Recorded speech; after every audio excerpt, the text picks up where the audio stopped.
최 형사님하고 제 관심사가 틀린 것뿐입니다. 나는 준이 죽인 놈만 찾으면 됩니다. 나머지 관심 없습니다. 괜찮냐? 안 괜찮아서 뭐라도 해야 되겠어요. 어쨌든 돌려줘요! 뭐 하시는 거예요? 설득은 상대가 사람일 때 하는 거고 나 총알만 구해주세요. 혹시 신 사장이 이상한 짓 하면 제발 목숨만 살려주세요. 목숨값은 목숨으로 받을 거야.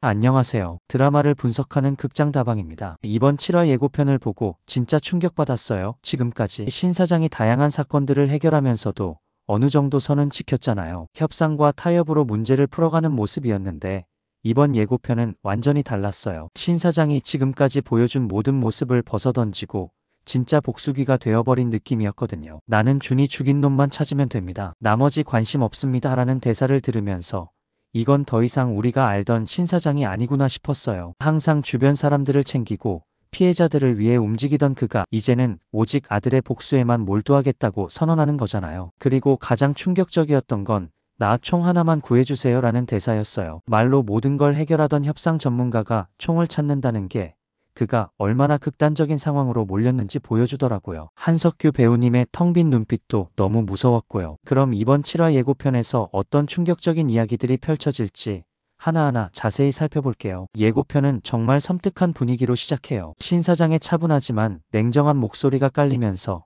최 형사님하고 제 관심사가 틀린 것뿐입니다 라는 대사가 나오거든요. 이 한마디에서 벌써 심상치 않은 느낌이 들었어요. 그리고 이어지는 말이 더 충격적이에요. 나는 준이 죽인 놈만 찾으면 됩니다. 나머지 관심 없습니다. 이 대사가 정말 무서운 게 지금까지 신 사장이 보여줬던 모든 모습이 무너지는 순간이거든요. 전세 사기 피해자들도 억울한 사람들도 심지어 자신이 만든 팀도 다 뒤로 한 채 오직 아들을 죽인 범인에게만 집중하겠다는 선언인 거예요. 최철 형사는 법의 테두리 안에서 수사하려고 하지만 신 사장은 이제 그런 거 관심 없다는 거죠. 두 사람의 관심사가 완전히 갈라지면서 앞으로 큰 충돌이 예상되는 대목이었어요. 그리고 신 사장의 상태가 얼마나 심각한지 보여주는 장면들이 나와요. 김상근 판사가 치킨집을 찾아와서 괜찮냐고 걱정스럽게 묻는데 신 사장의 대답이 정말 가슴 아팠어요. 안 괜찮아서라고 말하면서 뭐라도 해야 되겠어요 라고 하거든요. 이건 더 이상 자신의 감정을 통제할 수 없고 무언가 극단적인 행동을 하지 않으면 견딜 수 없다는 뜻이잖아요. 한석규 배우님의 텅 빈 눈빛에서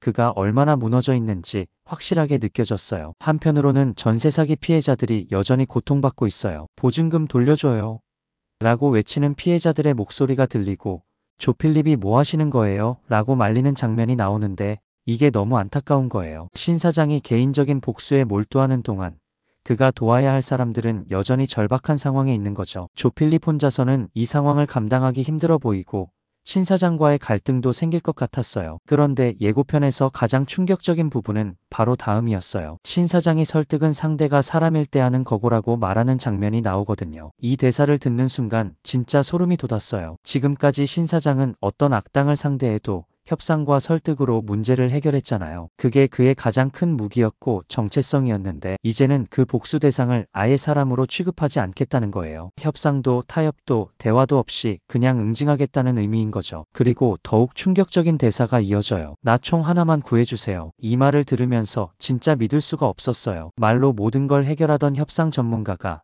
가장 원초적인 폭력의 상징인 총을 찾는다는 게 얼마나 극단적인 상황인지 보여주잖아요. 신 사장이 자신의 모든 원칙과 정체성을 버리고 괴물을 잡기 위해 스스로 괴물이 되기로 결심한 순간이에요. 이 장면에서 한석규 배우님의 표정이 정말 무서울 정도로 진지하고 냉정하더라고요. 김상근 판사는 이런 신 사장을 막으려고 애쓰는 것 같아요. 혹시 신 사장이 이상한 짓 하면이라고 말하면서 누군가에게 부탁하는 장면이 나오는데 아마 신 사장의 폭주를 막아달라고 하는 것 같았어요. 그런데 전세 사기 피해자로 보이는 사람이 제발 목숨만 살려주세요 라고 애원하는 장면도 나오거든요. 이게 정확히 어떤 상황인지는 모르겠지만 신 사장이 누군가를 위협하거나 폭력을 행사하는 장면인 것 같아서 정말 걱정됐어요. 그리고 예고편의 마지막 장면이 정말 처절했어요. 신 사장이 목숨값은 목숨으로 받을 거야 라고 말하면서 윤동이를 쳐다보는 장면이 나와요.